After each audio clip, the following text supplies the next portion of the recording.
This is just one idiot's opinion on the internet. If you disagree, that's cool too. When I was a child, I loved Pokemon. It's where I learned all my life lessons and my basic science knowledge. If there was something that had Pokemon in the title of it, I probably saved all my allowance to get it as a child. Pokemon has a ton of different style of games. Hey You Pikachu, Pokemon Pinball, and of course the infamous Pokemon Snap. Honestly, trying to explain this game to people is stupidly hard. It's a Pokemon game.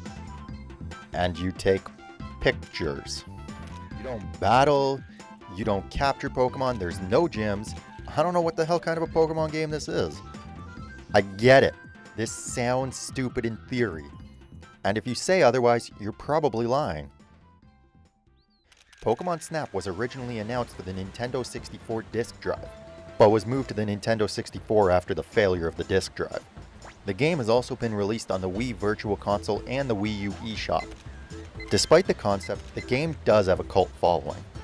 There's just something charming about the game. I don't really know how to describe it. I mean, it was a great game for me and my mother to play. And my mother knows absolutely nothing about video games. But taking pictures of Pokemon is something that a 4-year-old and his mother can both bond over. It was a great activity for us, and I had a lot of fond memories of that game with her. And I'm sure I'm not the only one. Professor Oak is exploring the Pokemon Islands, an island that seems to have a multitude of climates and locations.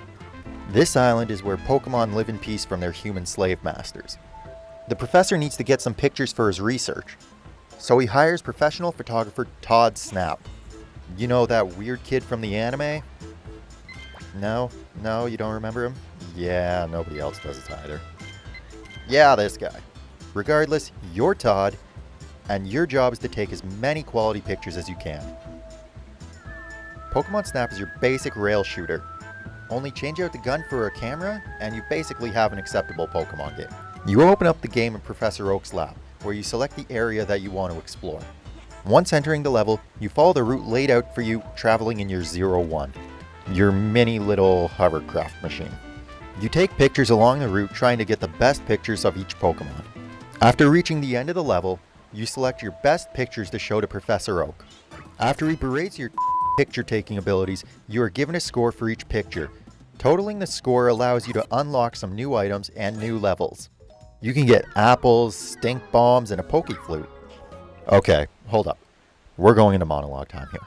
And ignore the fact that this entire video is a monologue. That's not the point.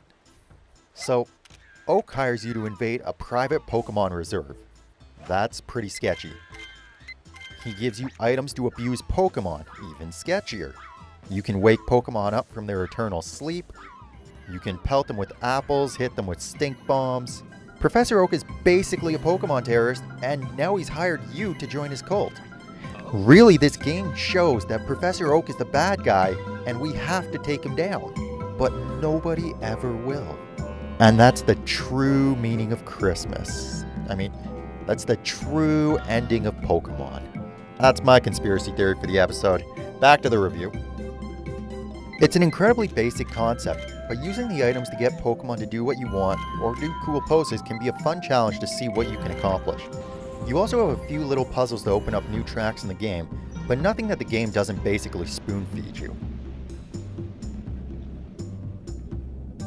This is, I think, one of the first, if not the first time, that we ever get to see Pokemon in 3D, depending on when Pokemon Snap came out. I said Pokemon Snap last time, too. It's Pokemon Stadium, not Pokemon Snap. But regardless, I remember it being so cool to see Pokemon come to life in a fully functioning 3D environment. Like I said off the top, Pokemon Island houses a bunch of different environments, and the levels reflect that. You can find yourself flowing through rapids at high speed, to being right next to a volcano with a Charizard popping out of it. This is exactly the kind of game I wish Nintendo would remake. Or better yet, make a sequel. A high quality sequel, HD, Nintendo Wii U, Switch, whatever you want, I don't care. But it would just be amazing to have all 700 and I don't even know Pokemon anymore, and be able to take pictures of all of them in all these luscious environments. It would be, wow, we're really going on a rant today.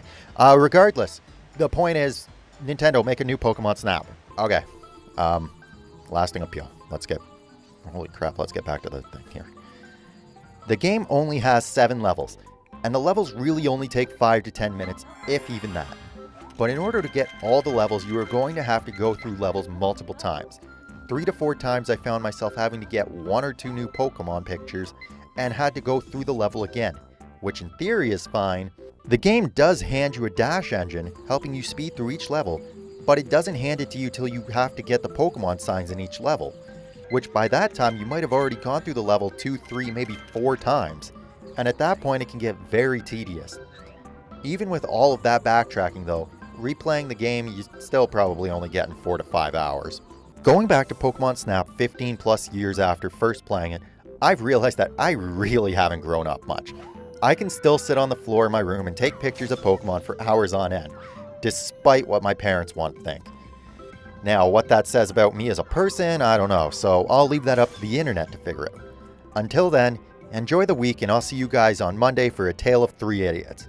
So make sure to click that playlist on the left, stay caught up on the shenanigans. Take it easy, guys.